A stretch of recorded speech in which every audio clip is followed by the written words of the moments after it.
Eu queria, como o tempo está passando com uma certa celeridade, eu queria colocar uma questão aqui para vocês que eu acho que é importante, que é a seguinte: acho que nós todos concordamos com a questão do bem-estar social em relação à sociedade e tudo mais, em que, se, pelo amor de Deus, não vai nos tornar comunistas que comem criancinhas e querem que todo mundo, o exército invada a casa de cada um para tirar a casa de ninguém.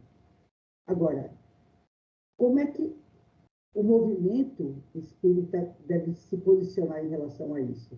Eu não estou falando que o movimento tem que ser favorável a um político ou a outro, mas como é que ele faz para se posicionar nesse campo, no sentido de falar, olha, precisamos adotar políticas que visem o bem-estar social e não a manutenção de determinados grupos econômicos no poder, sem que isso se torne uma guerra campal de supostas ideologias ou de partidos ou de nomes, mas que realmente coloque dentro da sociedade que a gente também, além das questões espirituais, a gente também tem que lidar com as questões materiais de lidar com as pessoas que passam fome, lidar com as pessoas que não têm teto para morar. Isso é questão política. E a gente não pode ficar se eximindo disso. Não, dá uma isentão, eu não sei, eu não tenho nada a ver com isso, eu não posso me envolver com isso. Como é que a gente faz? Como é que o movimento faz para se posicionar dentro dessa temática sem cair nessa cilada da, da, da pancadaria política? Como é que está isso? No meu ponto de vista, você já deu a fita aí. É? Você já entregou a rapadura. Primeira coisa, tem que separar política de partidarismo, né?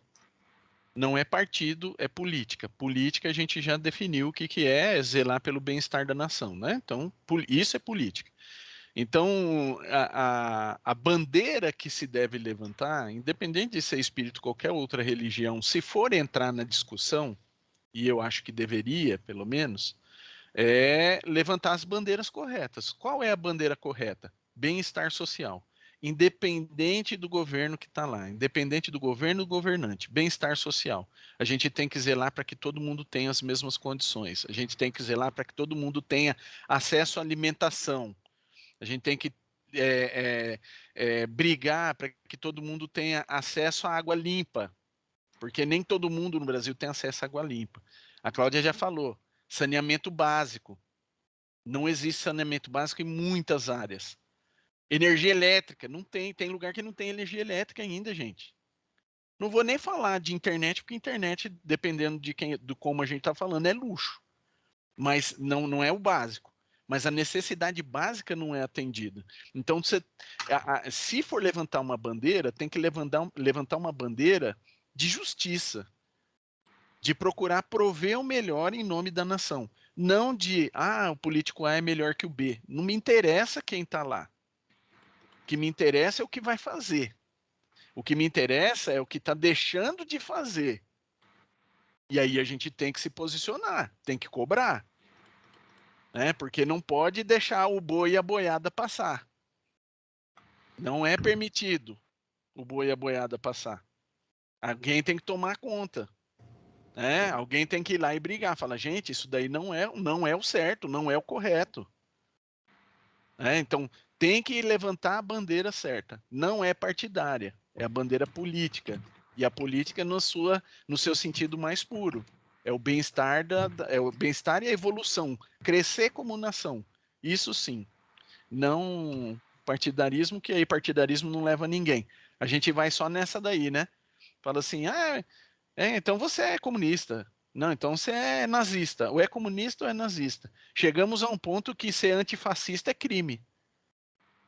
Como que pode uma coisa dessa? Ser antifascista é crime, a ponto de alguém fazer dossiê e mandar para Deus e o mundo para perseguir as pessoas que não acreditam no fascismo. Não acreditam no fascismo.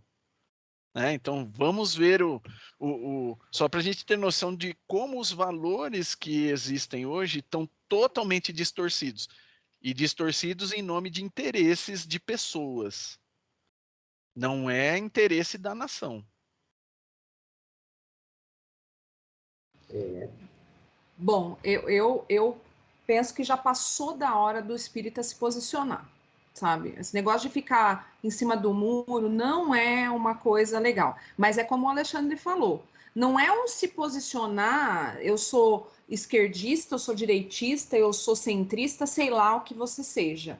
Mas, gente, é muito simples. A gente segue o preceito de Jesus. Jesus deixou claro o que a gente tem que fazer. Então, assim, tá de acordo com o que Jesus disse? A gente não precisa nem falar do espiritismo no que o Kardec compilou. A gente vai lá na fonte, vai em Jesus, gente. Tá lá. Será que se Jesus tivesse, né, pensasse, é lógico que a gente não tem aquele poder, né, nossa, que Jesus falaria isso? Claro que não. Mas, gente, ele tinha uma linha de raciocínio, ele tinha uma linha de ação. E não é difícil a gente entender qual é essa linha de ação.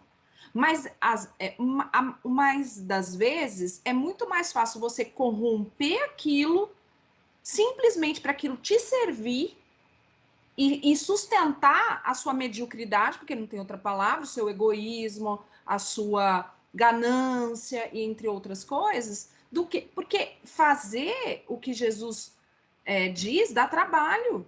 Fazer o que Jesus diz nos faz olhar para as pessoas, nos faz olhar para os mais pobres. E olhar para isso incomoda. As pessoas adoram ver um acidente de avião, os pedaços do povo, mas odeiam ver um pobre na rua. Simplesmente ignoram isso. Né? Eu acabei de ver uma foto horrível deles mostrando as pessoas com fome indo para aqueles descarte de ossos para pegar resto, gente. Aquilo é tão impactante. Mas o que eles fazem? Ah, não quero ver isso. E sabe? E aí, vamos lá no Zap Zap mostrar que morreram lá e cortou o pedaço o outro tá degolado, o outro... Gente, olha só. Então, assim, eu acho que não tem o que dizer, não tem o que justificar. Justiça social e ponto. É o que Jesus dizia. E acabou, sabe? Independente de política, independente de qualquer coisa, é a moral. É moral isso, gente. É ação e é moral. Então, assim, a gente tem sim que se posicionar. Não dá para dizer, eu concordo com isso. Não concordo, não dá para concordar. Não casa. Não estou nem falando só com o espiritismo, estou falando com o preceito de Cristo. Então, assim, a gente tem que tomar muito cuidado com isso. Porque, assim, isso para mim é uma coisa que me incomoda demais. Porque eu não tenho direito de julgar ninguém. Mas, caramba, as pessoas, em nome de Cristo, fazem umas coisas absurdas que Jesus jamais aprovaria. Entendeu? E a gente está ali naquela coisa de, não, vamos fechar os olhos. Chega, gente. Nós já fizemos um tema inteiro sobre isso. Os maus são poucos, mas eles são barulhentos. A gente precisa ser os bons que fazem barulho também, sabe? Porque, né, isso é pretensão minha, tá? Não estou dizendo que eu sou a boa, mas enfim, né? A gente tem que pelo menos lutar, porque Kardec diz, reconhece-se o bom espírita pelo esforço e não pelo que ele faz, porque perfeição a gente não tá. Se a gente tivesse perfeição, a gente tava aqui, né? Para começar. Então, qual é o esforço que você está fazendo para melhorar isso? Certo? É só fala ou tem atitude também? Então, é isso que a gente tem que parar para refletir. Se você parar para refletir sobre isso, já é um grande ganho na sua vida, eu acho. Vou fazer um comentário bem rapidinho aqui, ó. Olha que ponto que chegamos no comentário da Cláudia aí, né? Antes começou a mostrar no jornal uma fila de pessoas gigantesca para pegar osso que ia ser jogado no lixo. Quem teve uma ótima ideia dentro desse todo esse processo? Alguém que falou, poxa, podemos ganhar dinheiro com isso. E hoje se vende osso, né? O osso é vendido, parou de doar para vender, para capitalizar em cima disso. Ninguém comia osso antes. A situação está tão ruim que as pessoas estão comendo osso. E agora nem o osso mais de graça, que era lixo, tem, porque agora estão vendendo o osso, né? Só pegar aqui, o Alexandre começou a levantar a bandeira, a Cláudia continuou, eu vou um pouquinho além agora, então. Você tem que se posicionar, tem, mas vamos voltar para o espírita. O que nós espíritas temos que fazer? pensando em Jesus, claro, João 8:32, que é aquela famosa passagem: conheça a verdade vos libertará. Só que nós, espíritas, temos que chegar e falar, cara, você é o político, você é isso, você é o gerente, você é o responsável, você está permitindo isso? Cara, com todo respeito, você está na próxima encarnação. Você vai continuar? Você vai continuar fazendo isso? Em sã consciência? Você tem certeza? Porque na próxima encarnação, cara, assim, ó, você tá ferrado, cara. Lamento te dizer, você tá ferrado. Aí o cara fala, não acredito nisso. Aquelas das 5 palavras, não se trata de acreditar. Você tá ferrado. Não há nada que eu possa fazer agora, porque você já fez. A besteira você já fez. Não tem essa de, na hora do túmulo eu vou me arrepender. Ok, já é um bom começo. Mas você vai ter que voltar aqui, porque você tá ferrado. Lamento dizer, você tá ferrado. Nós temos que chegar a isso na tribuna espírita, e não só falar, Consolador prometido, o irmão não sei das quantas, aquela, sabe, aquele, só falta a luz vindo, aquele background, tem que parar com isso na tribuna espírita, tem que falar, cara, você está fazendo isso, você é responsável? Você está ferrado. Foi na sua gestão, você deixou fazer com sua consciência, você está ferrado. Você está ferrado, lamento. Mas se quiser começar a consertar desde já, melhor. É que nem dívida. Se quiser começar a trabalhar, economizar para saldá-la o quanto antes, melhor. Porque se você postergar a sua dívida, você está ferrado. Porque essa é a verdade. Essa é a verdade. Porque é ação e reação, lei de justiça e caridade, lei divina, justiça divina. Cara, você vai ter que resgatar isso. Então para. Melhor você parar agora. Putz, você fez um monte de besteira. Sim, você vai ter que resgatar. Lamento, não adianta você jogar sujeira embaixo do tapete. Deus vai levantar o tapete e falar, tá vendo aqui, ó, pode começar a limpar. Isso aqui, ó, pode começar a limpar. Não tem conversa, cara. Não tem conversa. Não existe. Lá não vai ter o procurador da República que vai te safar, não vai ter o advogado que vai te safar. Não, cara, ali, ó, é você com Deus, cara. Você vai ter que resgatar todas as suas besteiras que você fez aqui. Você quis o bônus de ser político, você vai ter agora o ônus de ter feito a besteira errada. Agora, se você pegou o ônus de ser o bônus de ser político e fez boas coisas, bem-estar social, cara, ótimo. Essa é a sua missão, você cumpriu bem, parabéns. Quem sabe você vai até para o mundo de regeneração na próxima. Olha, não dá para ser mais eloquente que isso, cara. Sinceramente, não dá mesmo. Fala, cara. Vou deixar o Cid pedir para falar por último. A gente tem espírita vendendo evangelho, né, gente? Vendendo tapete vermelho para muito espírita aí, né? Cobra para falar de evangelho. Tá cobrando, né? Então, não tá revertendo esse dinheiro pro povo, não. Só para eles mesmos, só para se engrandecer profissionalmente. Tem um monte aí que a gente vê, né? Que se a gente pegar as primeiras palestras maravilhosas, né? Tinha realmente um bom intuito, eram bons espíritas e se corromperam. Qualquer palestrinha, qualquer coisinha que vai falar, cobra aí. E o pessoal paga. Né? E assim, mas não dá um prato de arroz para quem passa fome. Então, não é só, igual a Cláudia falou, não é só o espírita, é ser cristão. Né? Então, muitos cristãos, quando você é cristão, você se sensibiliza com a dor do outro. Não é só com comida, não. É quando a pessoa precisa, do que ela precisa, se ela chegou para você com uma necessidade, é porque você tem condições de ajudar, nem que seja um pouquinho. Né? Porque a gente também conhece bastante pessoas que não têm como ajudar materialmente, mas que se pensa no outro, se sensibiliza, de alguma forma ajuda, pede ajuda para o outro, né? Eu não posso te ajudar, mas eu conheço quem pode. Lá na Casa de Solidariedade, a gente entregava 65 cestas básicas por mês. O Lar de Maria ajudava, o Lar de Maria parou de ajudar. E quando o Lar de Maria disse que não ia mais ajudar, foi um auê, né? Porque a casa ia ter que prover aquelas famílias. E o pessoal tem uma poupança para deixar, tipo assim, se acontecer qualquer coisa, pelo menos durante 6 meses, poder ajudar essas famílias. Mas a gente fez uma campanha entre a gente mesmo, né? Cada um doou um valor para continuar as cestas. Então, a gente conseguiu manter as famílias com o nosso dinheiro mesmo. E foi super rápido, assim. A gente fez uma campanha em uma semana, a gente conseguiu que todo mundo ajudasse, né? Agora, com a pandemia, nós conseguimos aumentar para 90 famílias, depois 100, esse mês 120. Aí eu fico pensando, era tão difícil doar 65 cestas, como que agora, diante de tanta dificuldade, a gente está doando mais de 100? Né? Então, assim, muita gente quer ajudar também. É como a Cláudia já falou, tem que falar. A gente tem que falar. Tem que espalhar, né? Porque, assim, não é só lá. As igrejas evangélicas, eles doam cesta quase que diariamente. A gente doa uma vez por mês. Eles são toda semana.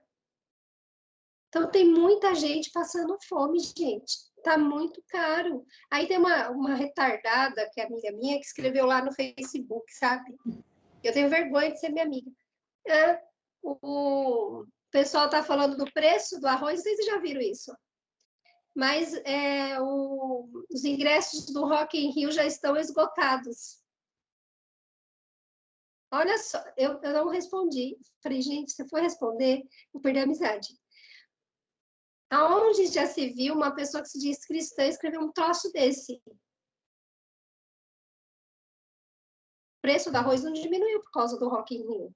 E o Rock in Rio já perdeu sentido, porque não tem rock nenhum lá, né? Que eu acho que se fosse realmente rock, dá vontade de escrever. Isso não diminuiu o preço do arroz. E quem comprou o ingresso de R$ 545 para o show do Rock in Rio, porque ela ainda colocou lá que o ingresso tipo assim, a pessoa reclama de pagar, fala que o arroz está caro, mas paga R$ 545 no preço do arroz. Eu quase escrevi para ela. Não diminuiu o valor do arroz. Só que as pessoas que, geralmente, quem pagou R$ 545 para um show do Rock in Rio, que já perdeu sentido, não dá 1 quilo de arroz para as pessoas. E esse valor poderia ser revertido. Então, a gente que não vê a realidade, não vê, não olha para o próximo, gente. Você postar uma besteira dessa, sabe? Não vê a fome. E muita gente passando fome. A menina que trabalha comigo, ela tem 4 filhas. Ela falou para mim, Carla, eu não tenho arroz hoje para comer em casa. Aí a gente pegou, tá levando marmitinha da escola para casa dela. Eu falei assim para ela, não tem problema não, passa da minha casa que lá tem. A gente um ajuda o outro, né? Já conversei com meu tio conhece uma pessoa que também doa cesta, pedi lá no Solidariedade para ela, só que como já está fechado esse ano, eles vão tentar, mas a gente, cada um faz uma coisa, sabe? Tem que fazer, a gente tem que fazer, porque se chega para você é porque você tem condições. Igual o Zé falou dos políticos, se eles são políticos é porque eles têm condições. Eles não chegaram na política do nada. Né? Vocês que são professores, se estão nessa profissão é porque têm condições. Então, tudo que chega para a nossa vida é porque a gente tem condições de ser melhor. E não exige muito, né? Porque, como a Cláudia disse, pelos esforços, pequenos esforços. Não fala de grandes esforços no livro no Evangelho, ela fala de pequenos esforços. Só que a gente não quer ter esforço nenhum. Não quer. E tudo começa na gente. Se a gente conseguir iluminar a nossa consciência, a gente já consegue bastante coisa. Logo no começo da nossa jornada aqui, eu havia comentado que eu entendia que os líderes espíritas, ou alguns deles, deveriam participar das grandes questões nacionais. E, de fato, isso é difícil acontecer, e eu estou falando de utopia aqui. Não vejo isso acontecendo. Mas, para mim, seria ótimo se a gente tivesse, já que o Estado é laico, poderia ter um representante de cada religião como um conselho para o governo, assim como tem conselhos de empresários, conselhos de economistas, para dizer, olha, eu estou com um grande abacaxi aqui na mão, que eu preciso resolver, segundo a sua visão, só não fazem isso com os cientistas, né, Zé? Mas na sua visão, qual é o que a gente deve levar em conta nessa, para solucionar esse problema? Então, na minha visão, deveria existir líder religioso. O modelo que eu vejo hoje é de um grande conselho que pudesse dar pitaco nas grandes questões nacionais que estivessem voltadas ao bem maior de todos, né? Bem da maioria. Outra coisa que eu acho assim, não tem necessidade da gente abdicar da vida para ser político. E também não tem necessidade de abrir mão da política para a gente cuidar de nós, da nossa população. Entende? A gente está falando aqui de uma utopia que eu não vejo acontecendo tão cedo, mas seria ótimo se a gente tivesse. E a outra coisa que eu ia falar, eu esqueci, assim que eu lembrar, eu falo de novo. Gente, para fechar eu deixei o mais polêmico para o final. Vocês até sabem do que eu vou falar, mas eu vou colocar a coisa da seguinte forma.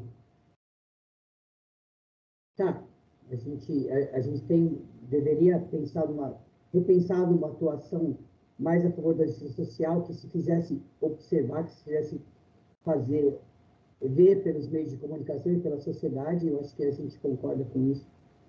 Mas aí entra a seguinte questão: o que acontece quando um líder espírita, famoso, respeitado, ele começa a se envolver com polêmicas fortes, né? Eu nem estou falando em relação a ser a favor ou contra aquilo que eu acho. Ele poderia, de repente, até fazer um comentário oposto. Ou não, eu sou a favor daquele político barbudo que tem o Partido da Estrela, né? Eu acho que seria problemático do mesmo jeito. Então, assim, como é que a gente se posiciona? A gente finge que não acontece, a gente finge que não, isso não ocorreu, nada foi falado. Tem uma parte da própria imprensa espírita que já falou a respeito. Tem alguns comentários enviados do centro do mundo que eu vi também, com críticas pesadas. Então, assim, sabe, eu vi com grande preocupação, sinceramente.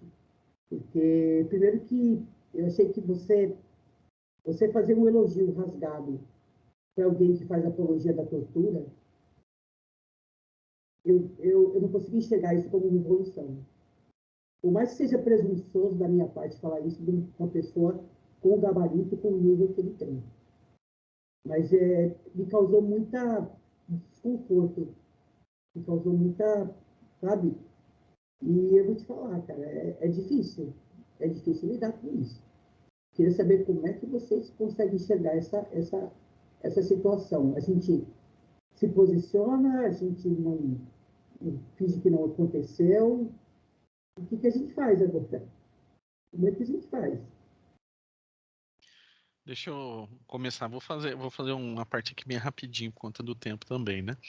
Mas eu acho que a gente tem que separar a pessoa institucional da pessoa pessoal. Eu acho que é o primeiro ponto. A pessoa institucional, ela fez e representa muita coisa. Fez obras magníficas, tem palavras belíssimas que enchem o coração de emoção e de alegria, que contagia as pessoas. Essa é a pessoa institucional. A pessoa pessoal, ela tem direito de ter opinião dela do jeito que for. E a gente volta para aquela frasezinha que eu falei, né? Uma vez que a gente se irrita com a opinião do outro, mostra que a gente sabe muito menos do que a gente pressupõe.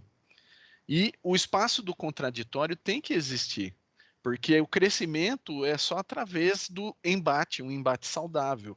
né? A gente consegue mudar a nossa opinião, a nossa visão do mundo a partir do momento que há um confronto de algo que eu sei e que eu acredito que seja verdade com o que uma outra pessoa apresenta como verdade para mim. Não quer dizer que eu vou assumir tudo aquilo de forma cega, mas quer dizer que dentro desses embates, e a gente viveu muito isso na nossa época de mocidade, né? Acho que a gente cresceu como espíritas, como indivíduos, muito na nossa época de mocidade. Mas eu não preciso aceitar tudo aquilo, mas tem uma partezinha ali que foi comentada que, poxa, me pegou, faz sentido. Dá para eu juntar com o que eu acredito? Dá. Dá para eu tirar coisa boa disso? Dá. Né? A mesma coisa que a Cláudia colocou lá. Eu simplesmente desprezar seria eu como um governante estúpido que chega lá e acredita que tudo o que o outro fez foi ruim e troca o nome do auxílio bebê para auxílio babão e acho que eu fiz, que eu transformei o mundo, que eu gerei um outro mundo, que agora sim, agora é bom. Ah, o auxílio era de R$ 100, e agora? É de 90, mas antes era bebê, agora é babão. Ó a vantagem. Né? Eu não vou estar sendo diferente disso. Né? Então, a pessoa institucional fez o bem e faz coisas interessantes? Faz. A pessoa pessoal, infelizmente, tem algumas opiniões que vou na mesma linha que você. Não acredito que sequer esteja pautada em algum preceito cristão. Você está defendendo pessoas. De novo, vamos defender ideias. Né? Defender pessoa, não. Discutir sobre pessoa é mediocridade. Né? Discutir sobre coisa é o comum. Agora, discutir ideias, aí sim a gente vai conseguir fazer diferente. Então vamos para os ambientes das ideias, que é muito melhor, é onde a gente vai crescer.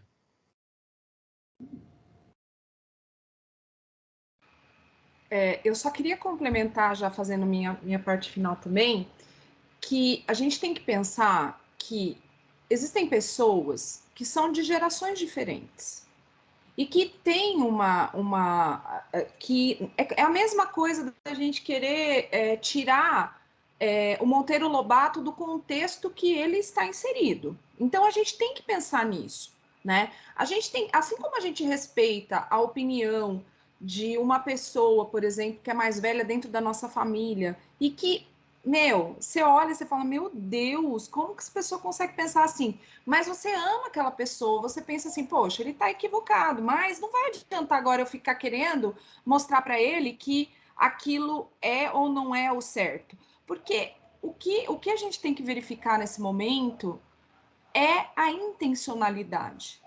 Às vezes a pessoa fez aquilo porque realmente acreditou que aquilo era o certo, né? Então, julgou que aquilo era uma coisa que nesse momento era.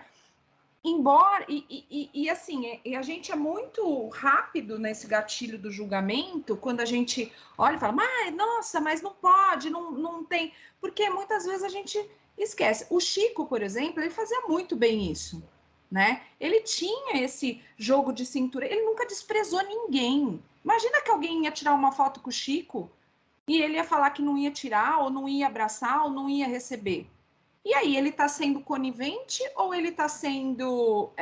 Ele estava sendo cristão? Porque ele não simplesmente.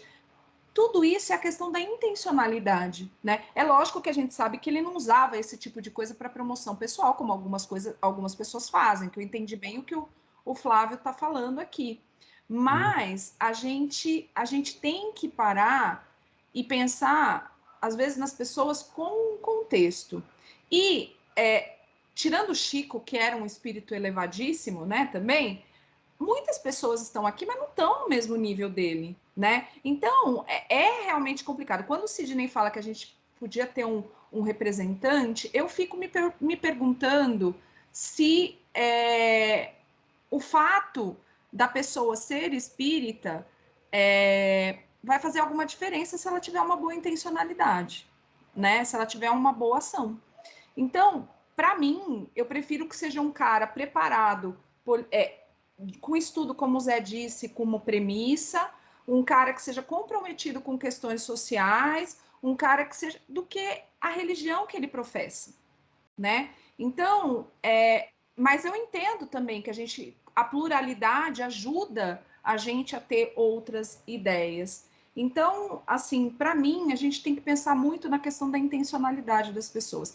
Todo mundo faz nhaca nessa vida. Mas é como o Alexandre falou, a gente também não pode desmerecer um trabalho de uma vida inteira por causa de uma posição política que não é... E aí a verdade é essa, não é a correta, tá? Então, isso...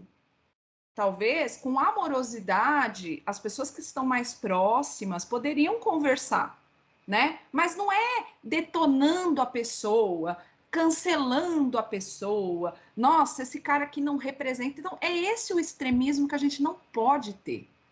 Embora a gente tenha o nosso ponto de vista, a gente saiba o que é correto.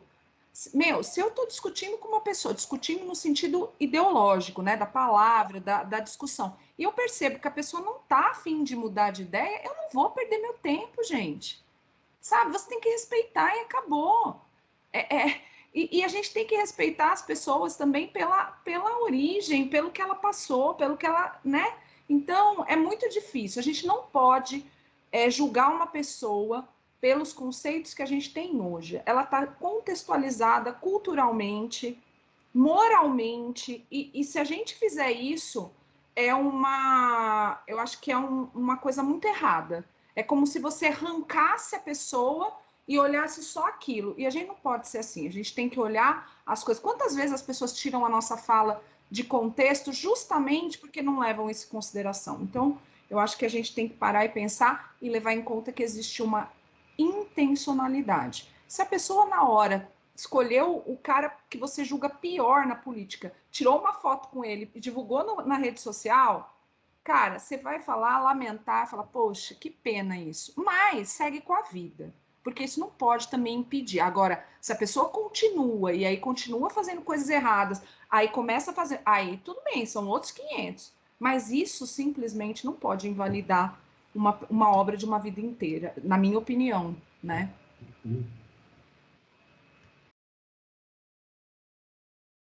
Ok. Mais alguém quer se posicionar aí?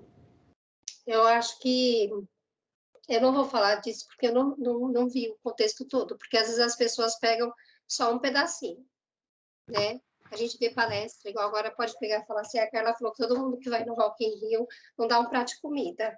Vamos falar isso. Não estou generalizando, estou falando de uma pessoa, que eu sei que não dá. Mas, assim, eu não vou falar disso porque eu não vi todo o contexto, né? Então, não posso falar daquilo que eu não conheço. Eu acho que o espírita tem que se posicionar assim, né? Com relação à política, tem que falar, quando está errado, tem que mostrar, né? Não só falar, mas mostrar o que poderia ser feito também. As atitudes, eu acho que falam mais do que palavras, porque eu conheço pessoas que são bolsonaristas, mas que ajudam demais o próximo, e pessoas que se dizem esquerda e que não faz nada com ninguém. Então, acho que as nossas atitudes, né, o que está dentro da gente. Então, eu posso ficar falando uma porção de coisas, mas na prática eu não sei aquilo. A gente tem amigos aí que eu falo, gente, essa pessoa fala, mas no fundo, as atitudes dela é de um bolsonarista. Não gosta de pobre, maltrata a família, é machista, é isso, é aquilo. Em compensação, tem uma amiga que é bolsonarista, mas que é um anjo de pessoa. Está ali para o que der e vier, está sempre auxiliando, está sempre em projetos, está sempre fazendo uma porção de coisas. E fala, como que essa pessoa pode ser bolsonarista? Né? Então, assim, eu só posso falar daquilo que eu sei, do que eu conheço, do que eu vivo. Né? E com relação a gente vê muitos espíritas que não fazem nada, gente. Não faz nada pelo próximo e só quer enriquecer. O intuito deles é enriquecer. Uns, graças a Deus, saíram da doutrina, depois começaram a querer ganhar dinheiro, que foi o Valdo Vieira, que foi a Zíbia Gasparetto, fizeram certo, saíram. Quando viram que o intuito deles era ganhar dinheiro, outros não, continuam ali, quer ganhar. Mas não tem projeto social nenhum, não faz nada por ninguém. e ainda fala mal de quem faz. Né? Então, é difícil a gente entrar nesse meio, né? Querer falar das pessoas, eu acho que o que elas fazem realmente é o que a gente pode julgar. Né? Porque falar, o Chico mesmo, ele respeitava demais as hierarquias. Ele, por pior que fosse um presidente da República, ele não falava mal dele. Mas ele falava das questões, dos deveres que eles estavam cumprindo.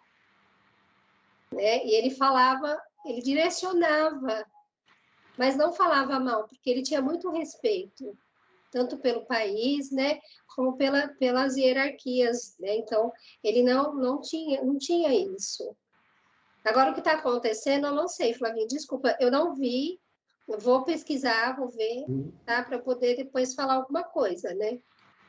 Só que, assim, eu não tenho autoridade moral nem para falar, deu 10%, não faço 10% do que a pessoa faz. Então, também acho que não tenho o que falar dela, entendeu?